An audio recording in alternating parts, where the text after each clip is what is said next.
Hi friends, welcome back to our channel. మా అమ్మమ్మ గారు శివుడయ్యారు, అంటే స్వర్గస్థులయ్యారు. సో నాకు మా అమ్మమ్మ మీద ఎంతో ప్రేమతో నేను ఈ వీడియో చేస్తున్నానండి. మా అమ్మమ్మ గురించి మీ అందరితో షేర్ చేద్దామని. మా అమ్మమ్మ గారు బాపట్ల వాస్తవ్యులు. కొన్ని ఇయర్స్ నుంచి బాపట్ల దగ్గర ఉన్న జిల్లెలమూడి అమ్మ దగ్గర ఆశ్రమంలో ఉంటున్నారు. జిల్లెలమూడి అమ్మ అంటే ఎంతో అపారమైన భక్తి, ప్రేమ అండి. ఎవరికైనా బాగోకపోయినా లేకపోతే ప్రెగ్నెన్సీ డెలివరీలో ఉన్నా కానీ ఈ ఫోటో తెచ్చి అమ్మ మా దగ్గర ఉంచి, అమ్మ కాపాడుతుందమ్మా, ఏం బాధపడకు అని ప్రోత్సహిస్తూ ఉండేదండి. మా అమ్మమ్మ గురించి చెప్పాలంటే అబ్బా ఒకటి కాదండి. తను మిడిల్ క్లాస్ ఫ్యామిలీ నుంచి వచ్చింది. ఒక పొదుపు చేయటం కానీ, ఒక వంట చేయటం కానీ, ఆ వస్తువుని రీయూజ్ చేయటం కానీ, ఒక కార్యక్రమాన్ని సక్సెస్ చేయటంలో కానీ ప్రతి దాంట్లో మా అమ్మమ్మ ఉంటుందండి. ఒక భార్యాభర్తల సంబంధం ముందుకు తీసుకెళ్ళటానికి కానీ, వాళ్ళ మధ్య గొడవలు తీర్చడానికైనా, మాట సహాయం చేయటానికైనా కానీ, ఒక వస్తువుని ఎలా మళ్ళీ రీయూజ్ చేయటానికైనా కానీ మా అమ్మమ్మ ఫస్ట్ ఉంటుందండి. తను నేర్పించే విషయంలో ఒక గైడ్లా మాస్టర్ అయిపోతుంది. అదే నేర్చుకునే విషయంలో కూడా ఒక చిన్న పిల్లలాగా, స్టూడెంట్ లాగా అడిగి బతిమిలాడి విసుక్కున్న కసురుకున్న దగ్గరుండి వచ్చేదాకా నేర్చుకోకుండా మానదండి.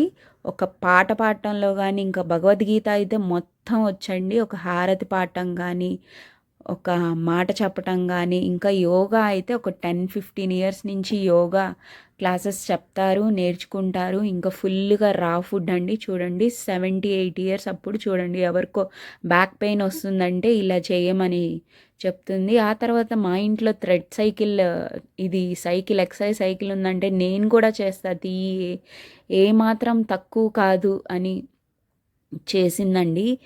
అక్కడ కార్యక్రమానికి వచ్చిన వాళ్ళందరూ మా అమ్మమ్మ గురించి చెప్తా ఉంటే నాకు అప్పుడేమనిపించలేదు. ఇంటికి వచ్చినాక ఒకటే అమ్మమ్మ గురించి, అమ్మమ్మ ఆలోచనలు వస్తూ ఉన్నాయి. అందుకే నేను ఎంతో బాధతో ఈ వీడియో చేస్తున్నాను.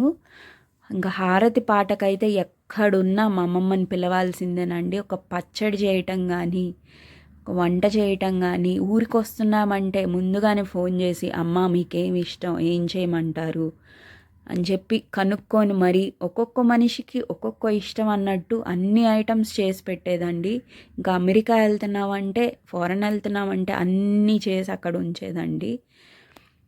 ఒక పాట పాడటం కానీ, ఒకరికి సహాయం చేయటం కానీ, వాళ్ళు ఎవరో తెలీదు అయినా కానీ చేసి ఆ కష్టమంతా తీసుకొని వాళ్ళకి ఎవరూ లేరమ్మా అని చెప్పి చేసిన దాంట్లో 3-4 తీసుకెళ్ళి వాళ్ళకి వెళ్ళి ఇచ్చేసి వస్తుందండి. ఒక అక్కలాగా, ఒక అమ్మలాగా, అమ్మమ్మలాగా. ఈవెన్ నాకు డెలివరీ టైంకి కూడా వచ్చి 4 months ఇక్కడే ఉన్నారండి. మా అమ్మకి తోడుగా అమ్మమ్మని తెచ్చుకుంది. మా మా అబ్బాయికి ఇప్పటికీ మా అమ్మమ్మే నలుగు పెట్టి స్నానం చేయించిందండి పుట్టినప్పుడు. ఇప్పటికీ మొన్నటి దాకా కూడా చాలా బాధపడింది. వాడికి మాటలు రాలేదే, అయ్యో అయ్యో అని ఎంతోమంది డాక్టర్లకి వాళ్ళకి ఫోన్ చేసి కనుక్కుంది. ఎట్ ద లాస్ట్ తను ఐస్ కూడా డొనేట్ చేసిందండి. So happy for that. Organs అన్నీ డొనేట్ చేసింది, కానీ లాస్ట్ మినిట్లో ఏమైందో తెలియదు. ఐస్ మట్టుకే తీసుకున్నారు. మా అమ్మమ్మ మాకు ఎప్పుడు మా కళ్ళల్లో మిగిలిపోతుందండి. చాలా చాలా బాధగా ఉంది చెప్పటానికి. But happy. ప్రతి మాటలో మా అమ్మమ్మ గుర్తొస్తుంది. అంతకన్నా ఇంకా సాధించింది ఏమీ లేదు, అంతకన్నా ఇంకా సాధించాల్సింది ఏమీ లేదు అనిపిస్తుంది నాకు. జై హో మాత, జై అమ్మమ్మ. Please subscribe. మీ లైఫ్లో ఇలాంటి వాళ్ళు ఉంటే కామెంట్ చేయండి. Bye bye.